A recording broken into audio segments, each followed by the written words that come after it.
Hey, it's Kyle Leon back here with Aaron Giberson, another video coaching lesson for you. And today's lesson is about rest periods and why there's so much misinformation out there in books, magazines, and online reports to do with rest periods and what the proper rest period is for you when in fact your goal is to pack on lean muscle without fat.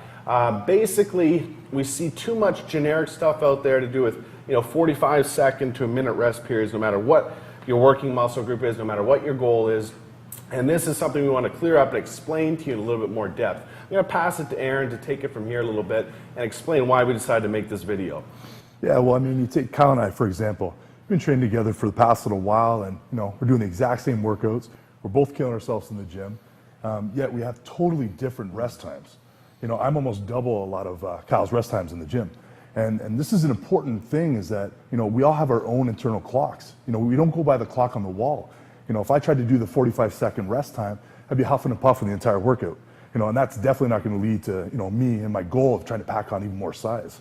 So you definitely have to realize that you have your own internal clock, and you definitely have to figure out what it is. Now let's help them figure out what it is. So how do we go about doing that? How do we gauge what a proper rest period is, and what are indications that we're not taking the right rest periods? Well, one of the first indications is definitely you shouldn't be huffing and puffing and out of breath during your next set.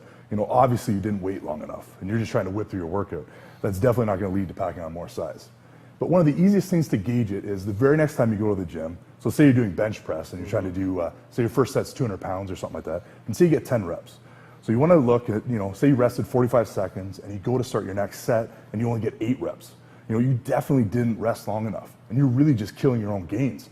So you want to look at, the rest periods you're actually doing and if they're actually hurting your reps in between sets. Yeah, you can't see a significant drop. You can't see a 20% decrease in the amount of reps you get the next working set, because in all honesty, you basically wasted that working set if your goal is to pack on muscle and to get stronger.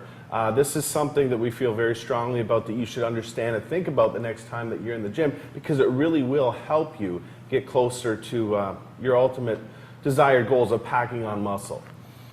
Yeah, one tip to do this is, first assess what is too short and then start adding a little bit more to your rest period. So say you were doing 45 seconds and you realized it was too short, well then start with a minute or a minute 15.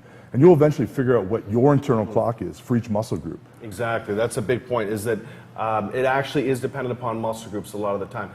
Believe it or not, individuals sometimes recover differently for their individual muscle groups. I mean, myself personally, my central nervous system seems to get taxed a lot more significantly for my legs than in other muscle groups, and I really need that extra 35 to 45 seconds compared to even a bigger muscle group of mine like my back. It takes me that much time to recover, to know that I'm going to hit that next set with 100% intensity that can induce muscle growth. Okay. Well, there you have it. Hopefully you find all this information helpful, and keep killing it in the gym. Cool. Thanks, guys.